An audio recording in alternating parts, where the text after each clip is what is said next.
भगवान शिव का जन्म कैसे हुआ? क्या शिव जी का कोई आदि या अंत है? क्या वे सृष्टि से पहले भी अस्तित्व में थे?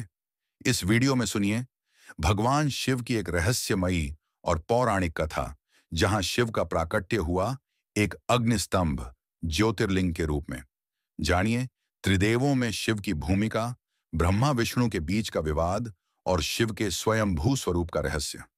भारतीय संस्कृति और धर्म में भगवान शिव को महादेव कहा जाता है, देवों के देव। वे त्रिदेवों में से एक हैं। ब्रह्मा सृष्टिकर्ता, विष्णु शिवपालक और शिव संहारक। शिव न केवल विनाश के देवता हैं, बल्कि पुनर्जन्म और पुनर्निर्माण के भी अधिष्ठाता हैं। वे योगियों के आराध्य, राक्षसों के संहारक और भक्तों के सदा कृपालु स्वामी हैं। लेकिन क्या आपने कभी सोचा है कि भगवान शिव का जन्म कैसे हुआ?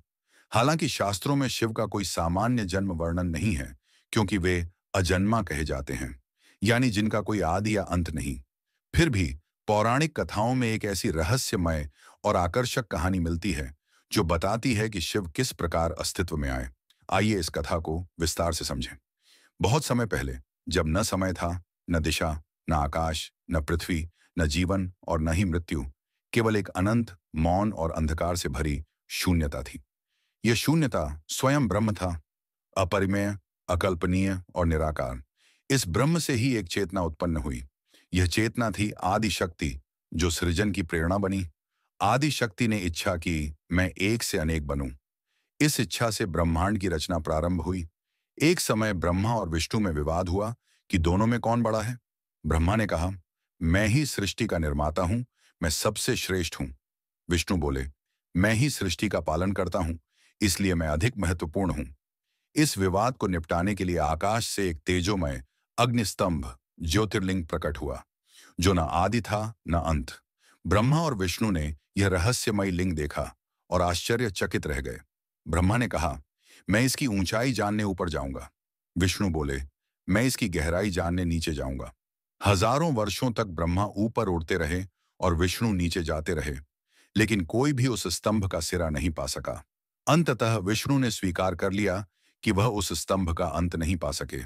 पर ब्रह्मा ने झूठ कहा कि उन्होंने ऊपर कोमपल देखी और एक केतकी के फूल को प्रमाण के रूप में प्रस्तुत किया।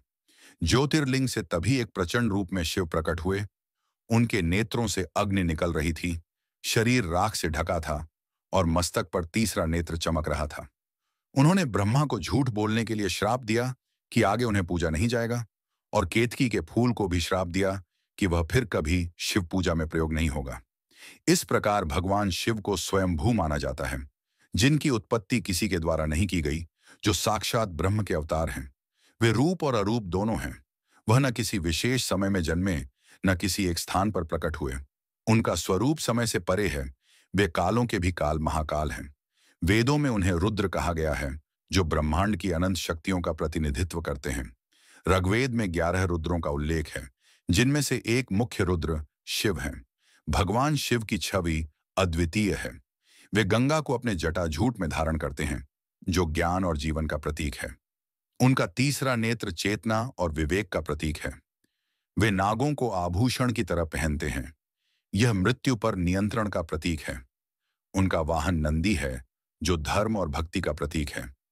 वे भस्म लपेटे रहते हैं, जो यह दर्शाता है कि यह संसार नश्वर है और अंत में सब भस्म हो जाता है। शिव न केवल देवताओं के आराध्य हैं, बल्कि दानवों और असुरों के भी पूज्य रहे हैं। वे किसी के रूप, जाति, लिंग या कर्म को नहीं देखते, केवल भक्ति को स्वीकार करते हैं। यही कारण है कि वे भोलानाथ कहलाते हैं, शीघ्र प्रसन्न होने वाले देव।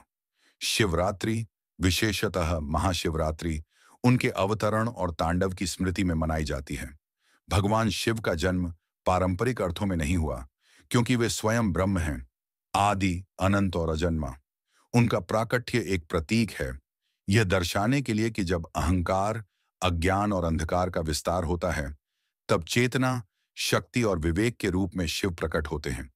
वे न केवल सृष्टि के संहारक हैं, बल्कि आत्मा की मुक्ति के पथ प्रदर्शक भी हैं। भगवान शिव की कथा हमें सिखाती है कि जीवन नश्वर है, अहंकार विनाशकारी है और भक्ति ही परम साधना है। वीडियो अच्छा लगा हो तो कृपया लाइक करें, शेयर करें और चैनल को सब्सक्राइब करें। आपका दिन शुभ हो।